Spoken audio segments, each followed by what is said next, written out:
لله رب العالمين.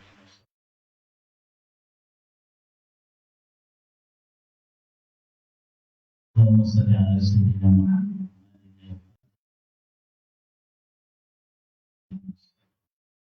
نصر وبالحق وحده وسلم اللهم وقدره ومقداره لا حول ولا قوة إلا بالله العلي العظيم ولا قوة إلا بالله لا حول ولا قوة إلا بالله العلي العظيم. Bila kita sambung lagi pengajian kita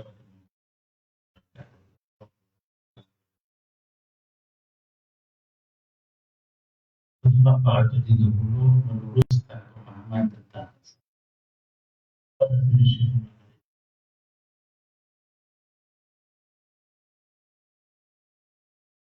Profesor Dr. Muhammad dalam presentation pembentangan tentang tasawuf dan seminar Dewan Islam. Profesor Dr. Muhammad secara zahir mempunyai 3 hakikat. Yang pertama, memerangi hawa nafsu dan menguasai. Kaum sufi mengambil perkataan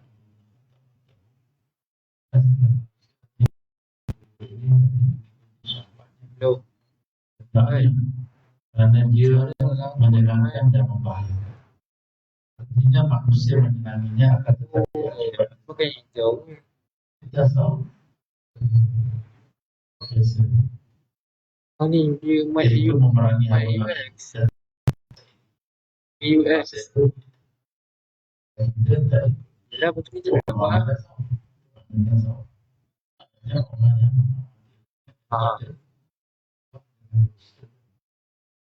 Dan dia menguasai diri dia mengecilkan segala perintah.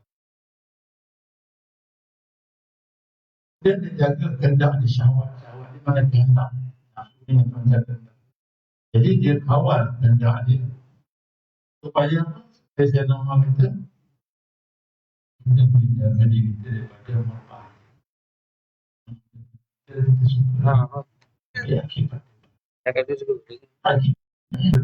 Hubungan rohani yang berbicara dengan fikiran seperti masalah hubungan kita dengan roh kita. Jangan kita nak kawal roh kita.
dan perkebunan. Lalu ia mengakhiri mereka berperang dan memanah sampai akhirnya mereka dapat melawan kekuatan orang-orang Itali. Jadi Umar Mukhtar. Dia tarekat Sanusiah lah. Ustaz Ibrahim Libya dapat beasiswa daripada Libya lah. Ustaz Ibrahim Mamali. Dia belajar sana, dia tarekat Sanusiah lah. Yang kata dia sesat, orang yang tak suka dekat dia. Tak ada sesat-sesatnya. Dia bukan pakai senjata. Hadir je tak suka kat cerita tu. Dia bukan ada apa pun. Dia orang bijak. Belajar di Libya dapat beasiswa. Kerajaan Islam Libya itu sebelum zaman Muammar Gaddafi lagi. Muammar Gaddafi itu dia kena yang rampai kuasa. Punca dia sama juga, raja tak pergi perang. Bila raja dah tak jadi jeneral, masalah. Berlaku rampasan kuasa. Jadi lawan orang Itali selama lebih dari 20 tahun ketika kekhalifahan Turki Osmaniyah tidak mampu membantu penduduk Libya. Perjuangan pengikut tarekat Sanusiah terus berlangsung. Akhirnya Allah mendahului negara Itali. Dengan itu Sanusiah hidup kembali dan kita menginginkan supaya dia tetap hidup sebagaimana permulaannya sebagai tarekat sufi yang aktif dan kuat. Itu kalau kita tengok di negara Libya. Tapi masuknya Wahabi, itu kata Yahudi ni bijak. Dia gunakan Wahabi untuk daripada dalam. Jadi dia gunakan Wahabi menguasai Mekah Madinah. Jadi Wahabi ni pula ada duit minyak. Jadi dia pun buat universiti. Dia pun hantar kader-kader dia seluruh dunia. Jadi masyarakat apa jadi gaduh sendiri pula. Sebab dia hantar orang-orang dia. Dia pergi kat tempat mazhab Hanafi di India, Pakistan, mazhab Hanafi. Dia pun baca kunut. Dia pun datang ke hadis-hadis Nabi baca kunut. Sebab apa mazhab Hanafi tak baca kunut? Datang pula negeri-negeri mazhab Syafi'i. Dia pun kata tak baca kunut. Ini bid'ah, Nabi tak baca. Oh, jahat Wahabi. Jahat Wahabi ni. Tapi orang awam tak tahu masalah ni. Ya. Ini kaedah yang Yahudi guna nak pecah belahkan orang Islam. Aku tidak ingin berbicara tentang perkembangan tasawuf dalam Islam dan sebelum Islam. Akan tetapi aku tidak mungkin mengatakan bahawa Sayyidina Umar Khattab radhiyallahu bukanlah seorang sufi. Sementara ia adalah orang yang Nabi Muhammad bin Abdullah sallallahu alaihi wasallam berkata tentangnya, jika dalam umat ini ada orang yang diberi ilham, maka dia adalah Umar bin Khattab radhiyallahu anhu. Hadis riwayat Imam Bukhari dan Muslim. Ia juga diyakini oleh Rasulullah SAW sebagai salah seorang sahabat yang paling dekat kepada Allah. Sampai-sampai ketika pergi umrah, Nabi SAW berkata kepadanya, la tansana min du'aika ya akhi. Janganlah engkau melupakan kami dalam doamu, wahai saudaraku. Jadi Nabi SAW pun mengajar kepada kita, bila ada sahabat ni nak pergi umrah, pergi haji, maka minta dia doa kat kita. Itu adab dia Nabi ajar. Sedangkan Nabi nak buat apa doa orang dah. Nabi dia kekasih Allah dah. Dia hebat dah. Tapi dia mengajar kepada kita merendahkan diri. Mengajarkan kepada kita berkasih sayang. Jangan lupa doakan saya. Gitu. Nabi ajar. Sebab apa? Yang jadi amir pergi umrah tu bawa orang ni tadi, Sayyidina Umar Khattab radhiyallahu. Jadi ini kita tengok Nabi ajar kita. Dan aku tidak boleh mengatakan bahawa Sayyidina Abu Bakar Siddiq radhiyallahu bukanlah seorang sufi. Sementara ia adalah orang yang menjalani perkara-perkara yang susah dengan tetap menahan diri. Nampak? Sahabat-sahabat Nabi ni semua ahli sufi. Mereka semua adalah tentera, mereka semua adalah prajurit-prajurit yang memperjuangkan agama Allah. Ya. Selain itu telah diriwayatkan darinya perkataan yang dinisbahkan kepada Rasulullah sallallahu alaihi wasallam, kami telah kembali dari jihad kecil, iaitu perang menuju jihad lebih besar, iaitu jihad melawan hawa nafsu. Dan Sayyidina Abu Bakar radhiyallahu adalah juga orang yang berkata, larilah dari kemuliaan, dan saya kemuliaan akan mengikuti. Jadi semua ini yang dibentangkan oleh ulama-ulama ni tadi memberitahu kepada kita bahawa betulnya amalan ilmu tarekat dan mengikut jalan Nabi. Telah ada dan masih ada orang-orang yang mengarahkan dan syekh-syekh yang memiliki murid-murid dan pengikut-pengikut. Mereka inilah orang-orang yang kita harapkan dapat mengembalikan tasawuf seperti keadaannya semula. Apakah sekarang kita memerlukan tasawuf yang membawa kebaikan dan menghasilkan? Aku katakan bahawa jika orang-orang terdahulu tidak memerlukannya, akan tetapi seorang yang bertasawuf hanya bekerja untuk Allah, untuk dirinya dan untuk murid-muridnya.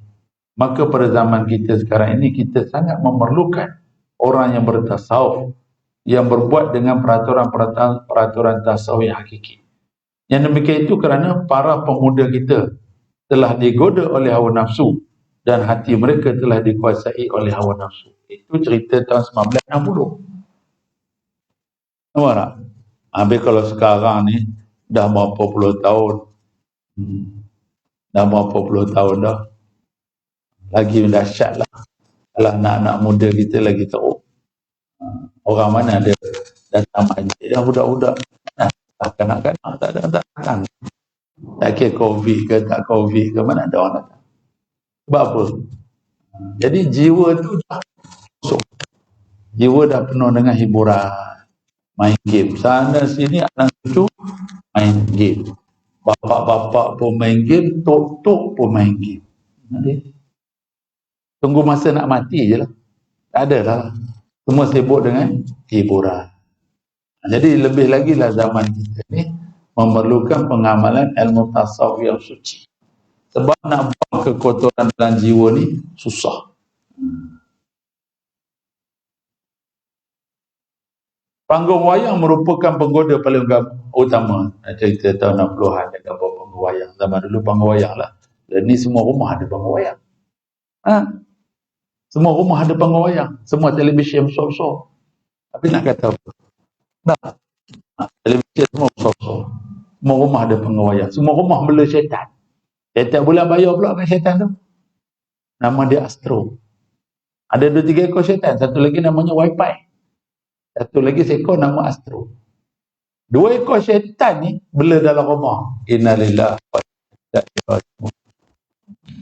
Hancur rumah tangga. Hancur. Jiwa hancur, rumah tangga hancur, fikiran hancur. Hancur sehancur-hancurnya. Akidah dah rapuh. Tengok sendiri depan mata. Bukan saya kata. Daripada zaman Tok Guru kita dulu dah kata. Orang yang bela televisyen ni bela syaitan. Jadi tuan-tuan jangan marah kat saya. Ya? Sebab apa? Manfaatnya tersangatlah sedikit. Mudaratnya paling besar. Anak zina di tanah Melayu lebih daripada 1 juta orang. Di bawah umur 18 tahun. Mana budak sekolah menengah ni berzina paling banyak. Nampak tak? Apa punca? Rangsangan. Orang tak payah pergi ke tengok wayang Capitol, ke Rek, ke KT dah. Tak ada. KT semua dalam rumah. Capitol, Rek, Kalsium semua duduk dalam rumah dah.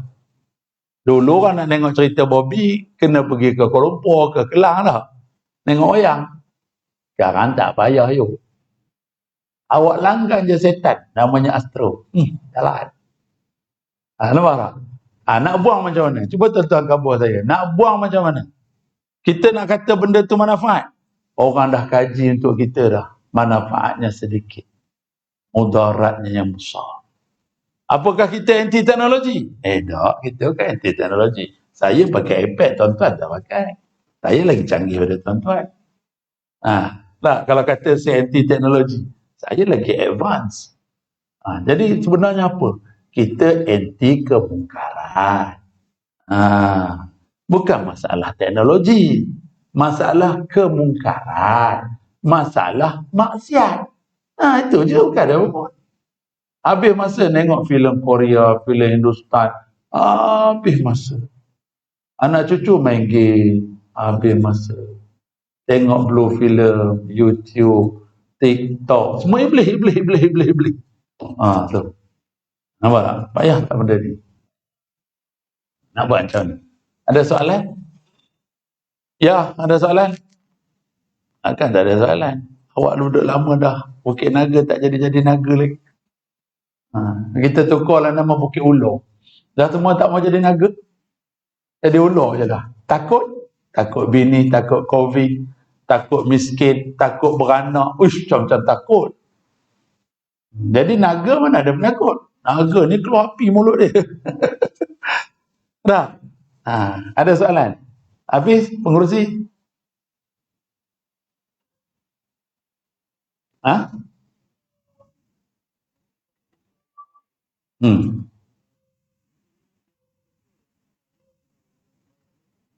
Hmm.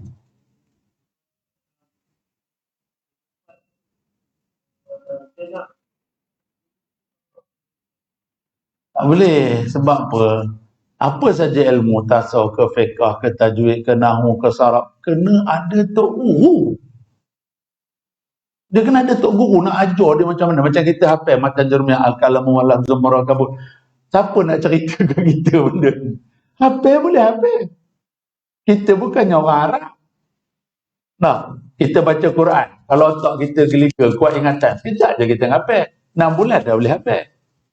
Tapi kita faham tak apa yang kita hafal tu? Jadi burung kakak tua je. Assalamualaikum, Assalamualaikum. Amarah. Jadi ini masalah dia. Dia memang kena ada guru. Tetapi nafsu tak sanggup berguru. Nafsu tak sanggup. Sebab nafsu ni dia kan ego. Dia berasa dia pandai. Dia berasa dia bijak. Macam-macam perasaan lah. Jadi dia tak nak dididik. Lebih lagi kalau kita dah tua. Lagi tak nak. Tambah kalau kita pangkat besar pula. Tan Sri, Datuk Sri, Datuk Paduka. Pencen sebulan 25,000. Awak nak apa? Betul tak? Biar aku gelintir tasbih seorang-seorang. Mana ada orang nak ada coach?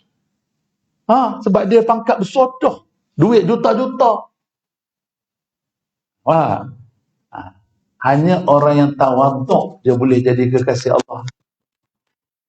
Kita baca sejarah. Ingat senang ke? Sultan-sultan nak belajar semua tu.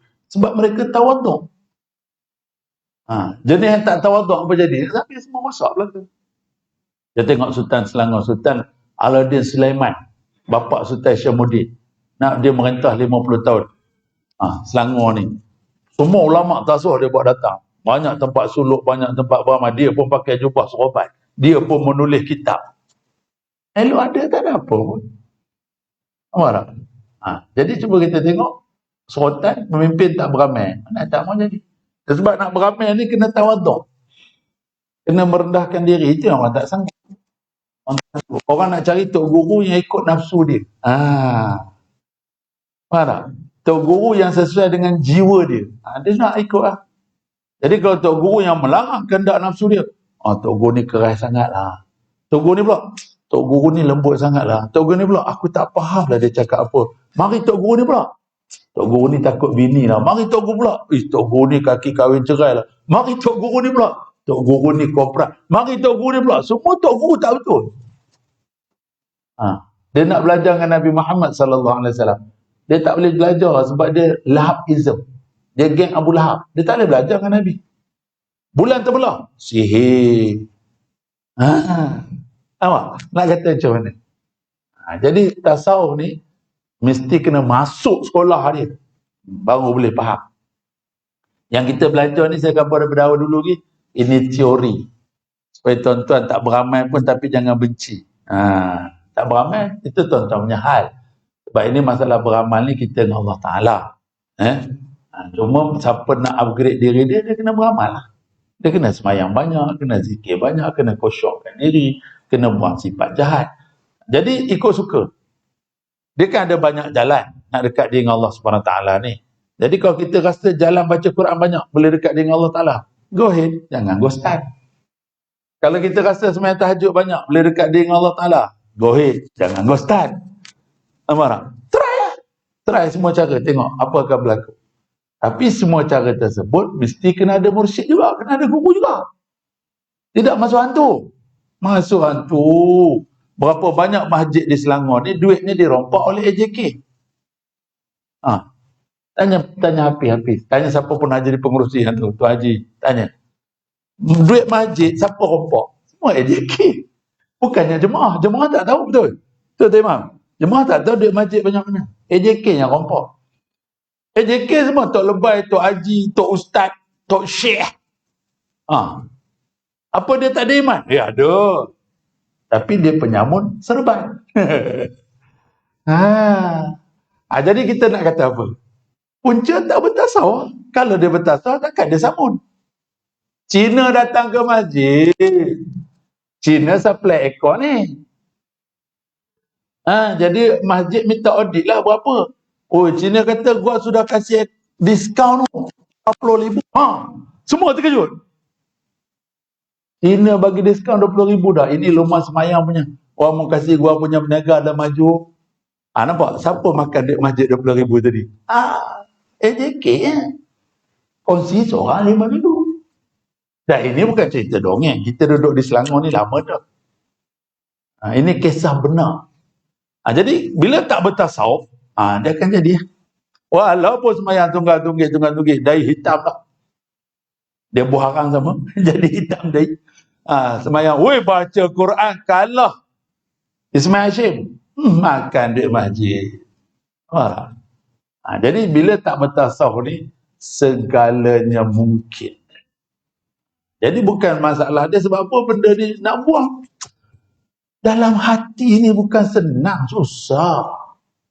Sebab ada orang dia suka buat name card, dia punya jawatan dia pengurusi masjid Himatul Ilya. Dia rasa proud. Please call me Haji, okay? PJK MAN ahli Mangku Selangor. Mampu ke? Nampak tak? Jadi ada orang suka gitu, dia rasa glamour. Dia rasa bahagia. Sebab itu orang berebut-rebut nak jadi jawatan kuasa masjid. Bukannya nak menguruskan masjid kerana Allah. Tak. Dia nak tahu masjid kita bersih tak bersih habis, masuk toilet. Toilet mesti wangi, toilet bowl tu berkilat, boleh tidur. Baru betul. Kalau toilet bowl kita berkarat, orang kampung ni semua hatinya berkarat. Betul ke tak betul? Apa dalil Ustaz cakap? An-nazifatu minal iman. Kebersihan itu sebahagian daripada iman. Jadi sebab itu kalau saya pergi masjid, saya akan pergi toilet. Saja, bukan nak kencing pun. Saja. Nak tengok orang kampung lah ke mana. Jadi orang kampung, ni salah tausiah. Salah kita semualah. Masjid ni Allah punya ke kita punya? Allah punya kan? Kita ni semua sebagai orang yang memakmurkan. Nampak tak? Jadi kenapa tandas kotor? Sebab air slow. Sebab apa air slow? Sebab tak ada water pump. Sebab apa tak ada water pump? Tanya dia di masjid. Dia kalau air slow, masjid kotor. Dia kena air laju. Macam hotel 5 bintang. Masjid bersih.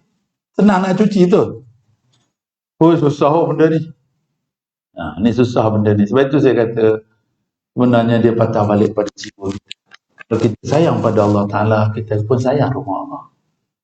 Kita akan sayang semua saudara kita. Itu je. Jadi kita tak gaduh sama sendiri. Jadi sebab itu kepentingan tasawuf ni sangat penting. Cuma orang tak sanggup belajar je. Kan ada apa pun. Orang tak sanggup nak lawan nafsu. Ziarah kubur wali, tanya Zakaria. Dia juga suka ziarah kubur wali. Tapi nak beramal amalan wali. Nanti dulu. I'm not ready yet. Dia cakap apa putih?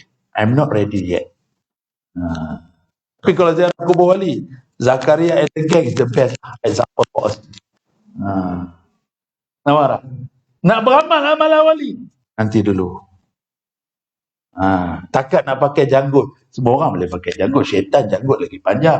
Abu Hurairah pegang janggut dia.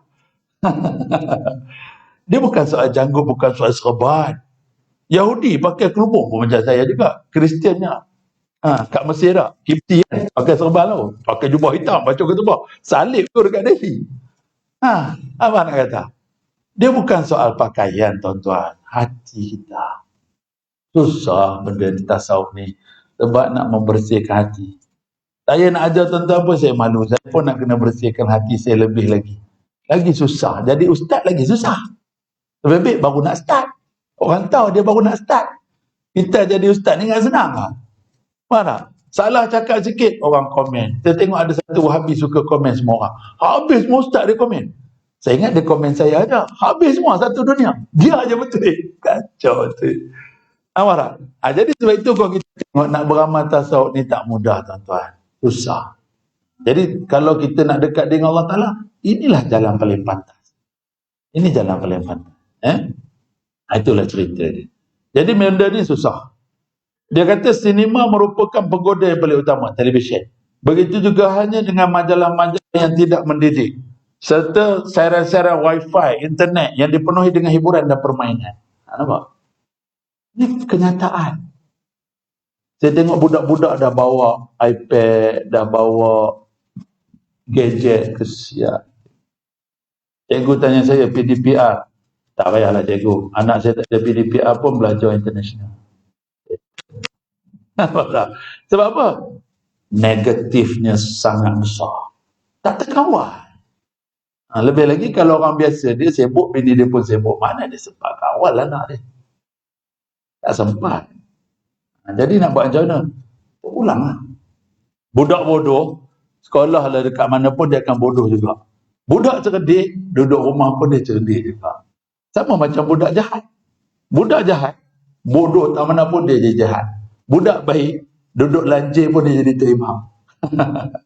Dia tak kira benda ni. Jadi tuan-tuan fikir dia cakap. Semua ini sangat menggoda mereka. Wifi, internet, televisyen. Dan apabila hawa nafsu dan syahwat telah menguasai generasi kita, maka kutubah-kutubah para da'i, kitab-kitab para penulis, nasihat-nasihat orang-orang bijak, dan hikmah-hikmah para ulama tidak akan berguna lagi. Nampak? Dia cakap benda ni 60 tahun dulu. Dia dah cakap benda ni 60 tahun dulu. Maknanya tidak ada manfaat. Apabila jiwa dah suka hiburan. Orang pergi tengok bola, JDT lawan dengan wilayah Persekutuan. Orang pergi tengok bola minggu lepas harap. Ada orang pakai mask. Cuba kamu tengok TV balik, ada orang pakai mask? Ada? Duduk jauh ke rapat? Tengoklah stadium Bukit Jalil. Nampak? Ada orang kena saman? Nak ada tuan-tuan. Nak ada. Tak ada apa pun, ada orang balik kena COVID daripada stadium. Tak ada pun. So relax, kita sembahyang rapat. Kenapa kita sembahyang jarang? Oh nanti Mak Ais marah. Suruh Mak Ais marah dekat Bukit Jalil lah. Nampak? It's very logic wise. We talk about logic. Kita bercakap tentang kenyataan, reality. Cakap benda fiction. Di depan mata betul. TV, masuk TV tuan-tuan. Rumah tuan-tuan semua ada TV, rumah saya je tak ada. Tuan-tuan tengok. Bila tuan lawan JDT lah. Penuh stadium, berapa puluh ribu bis? 80 ribu. 80 ribu tu stadium. 80 ribu orang. Takkan duduk renggang-renggang 1 meter. Mana ada. Saya naik kapal terbang, saya baru je balik pada Sabah last 2 week. Mana ada orang duduk renggang? Orang semua duduk rapat. Kapal terbang lah bro. Naik tube. Tahu tak naik tube? Kita macam kena tipu je. No, kita macam kena tipu. Tapi kita redha nak buat macam mana? Kita ahli tasawuf. Jadi ahli tasawuf kena sabar. Nampak tak?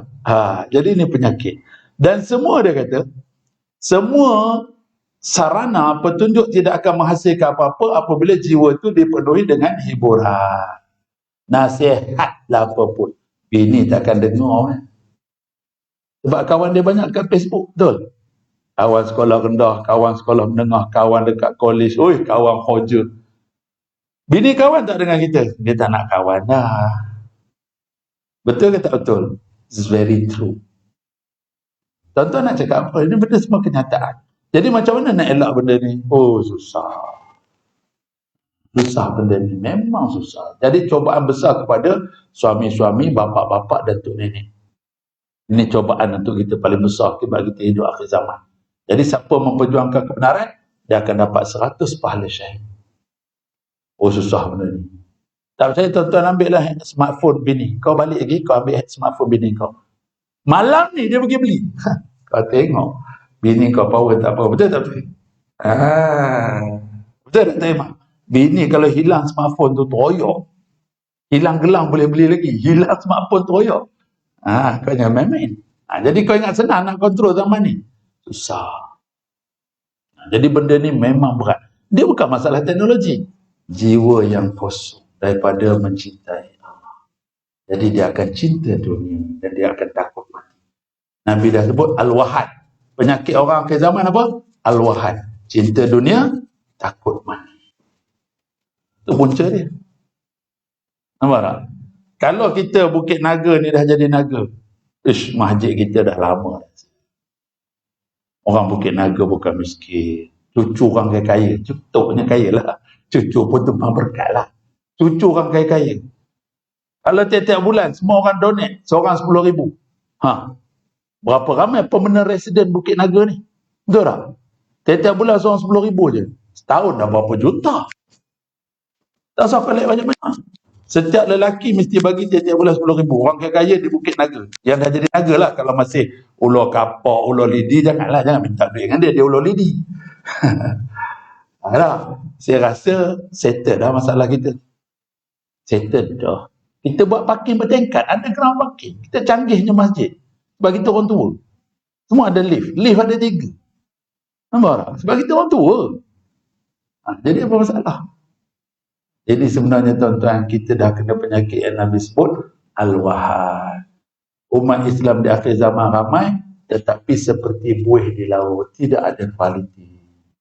Mereka telah kena penyakit Al-Wahad, cinta dunia dan takut mati. Sebab itu dia simpan duit banyak-banyak.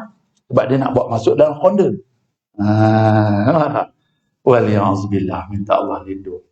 Berat ni benda ni tuan-tuan. Benda ni sangat berat. Last sekali, masuk isyarat kan? 1 minit lagi. Oh, belum lagi. Nak masuk dah, nampak tuan-tuan nak beransur dah. Belum lagi. Okey. Jadi dia kata, semua benda ni tidak ada faedah dah. Nasihat ulama kita semua tak ada manfaat apabila kita dah kena penyakit hiburan, penyakit gila dunia. Habis. Rosak dah jiwa kita. Engkau dapat melihat majalah-majalah agama beredar kurang dari 1/20 atau 1/40 dibandingkan dengan majalah-majalah hiburan yang sia-sia. Sekarang siapa paling banyak langgan? Cuba kita tengok. Orang langgan apa paling ramai? Astro. Astro pelanggan dia 20 berapa juta lah. Pelanggan dia. Paling busuk, paling murah Astro apa? 100 lebih paling murah. Berapa ringgit? Paling murah Astro. Tak ingat. Berapa? Beli. Apa ya? Takkan tak tahu. Katalah RM50. Mana ada Astro RM50? Saya tengok iklan dia RM168 rasanya. Ada? Habis kalau pelanggan dia di Malaysia kita kata 20 juta. Kali ya dengan RM100. Kita letak RM100 je pakai angka mudah je. Berapa juta dia dapat tiap-tiap bulan tuan-tuan? Nampak? Kita menyokong kemungkaran. Tak Ustaz, dalam tu pun ada rancangan Al-Hijrah, rancangan itu semua tipu-tipu bro. Itu semua tipu-tipu. Nampak tak? Susah tak benda ni? Susah. Jadi kita mesti mencari jalan lain untuk melakukan perbaikan. Dah tak laku dah semua. Ceramah-ceramah pun dah tak laku, kita nak buat macam mana? Macam tuan-tuan datang masjid, berapa ramai je faham yang kita belajar. Yang nak amal pula lain. Yang datang belajar lain, yang faham lain, nak beramal pula lain. Susah semua tu. Jalan ini adalah bahawa kita mesti menguasai jiwa para pemuda. Macam mana kita nak menguasai jiwa para pemuda? Sebab pemuda semua dah dirosak dengan game, dengan syabu, dengan ayat ketum. Macam mana nak buat? Macam mana? Cuba fikir. Duduk masyarakat kampung, panggil semua. Payah. Ya. Jadi kita sekarang ni macam menunggu kehancuran. Dia macam telur di hujung tanduk, tunggu angin ke brosit, pecah, jatuh. Memang kita in dangerous situation. Umat Islam di Malaysia ada 40% only. Daripada penduduk Malaysia 35 juta. Kita hanya ada 40% only. Ini statistik yang terkini. Tuan-tuan yang buat main, benda ni serius tau. Jangan buat main-main. Sangat bahaya. Jadi kalau kita tak bersatu, mengubah diri, mengubah anak bini, habis lah kita. Rosak. Jadi sebab itu bahaya. Dan penguasaan ini dicapai melalui syekh dan murid-muridnya. Jadi syekh kena cari jalan macam mana nak ramaikan pemuda-pemuda beramal ilmu tarekat dan tasawuf. Di setiap kampung, di setiap pemukiman, di kota-kota dan di setiap lingkungan pendidikan, sosial dan politik, mesti ada orang-orang yang mengambil kedudukan sebagai syekh sufi bagi murid-muridnya. Mana nak kena saya jadi menteri pula? Dia kata syekh kena main politik lah. Tidak nak ubah macam mana? Bukan senang. Kalau jadi menteri agama, saya tak nak. Saya kalau menteri, Perdana Menteri. Dia kuasa. Menteri agama nak buat apa? Padahal kena bully ya kita. Faham? Jadi nak mengubah ni bukan mudah. Nampak macam mudah. Jadi sebab itu tuan-tuan, kita fikirlah benda ni. Benda ni bukannya mudah dan kita perlu bersungguh-sungguh. Wallahualam, kita berhenti kat itu dulu. Bukit pulau, bukan bukit naga. Nampak tak ada naga ni semua tak dikebumikan. Ada soalan sebelum kita berpisah? Ada soalan? Apa tak puas hati perlukan penjelasan? Boleh? Hafiz, ada soalan? Ada? Ya? Ada soalan? Ada? Boleh? Tak ada soalan sensitif? Okey. Jadi pokok pangkalnya tuan-tuan kita kena jaga ni. Memang susah lah. Memang saya rasa benda ni sangat berat. Memang sebab yang pertama kita nak kena jaga bini kita, itu anak kita. Ini semua bala bencana dan bala petaka. Kalau kita tak jaga, mereka ni akan tarik kita masuk neraka. Inna amwalukum wa auladukum fitnah. Sesungguhnya harta kamu dan anak kamu itu adalah fitnah bagi kau. Jadi kita kena pakat-pakat jaga, susah. Saya lagi susah lah, bini ramai. Tuan-tuan bini satu pun payah nak jaga. Saya lagi susah, anak 34. Tuan-tuan anak 3 pun payah nak jaga. Jadi kita take the challenge. Take the challenge. Ini semua penakut. Satu, kita dah 40%. Jadi kena ramai kaum Islam. Ni bini satu. Macam mana? Bila orang Islam nak ramai? Nampak? Rugi masa. Tak tahu mati. Rugi masa. Nah, Zakaria kaya, kedai banyak, rumah banyak pun bini satu. Payah tu saya kata susah. Kita tahu Islam tu bagus, tapi nak buat dia Allah sangat berat. Jadi diperlukan kekuatan ma'rifatullah. Kalau tak ada pertolongan Allah, kita tak boleh buat benda. Wallahu a'lam. Al-Fatihah. Iyyaka na'budu wa iyyaka nasta'in. Shiratal ladzina an'amta 'alaihim waladdallin. Bismillahirrahmanirrahim. Allahumma salli ala Fatihih lima والناصر الحق بالحق والهدي إلى صراطك المستقيم صلى الله على وصحبه حق. اللهم ترفع علينا حكمتك وانشر علينا من خزائن رحمتك يا مقلب قلوب بقلبنا على دينك وطاعتك. ربنا آتنا في الدنيا حسنة وفي الآخرة حسنة وقنا عذاب النار. وصلى الله على سيدنا محمد خاتم الأنبياء والمرسلين والحمد لله رب العالمين. أستغفر الله أستغفر الله أستغفر الله. تقبل الله منكم.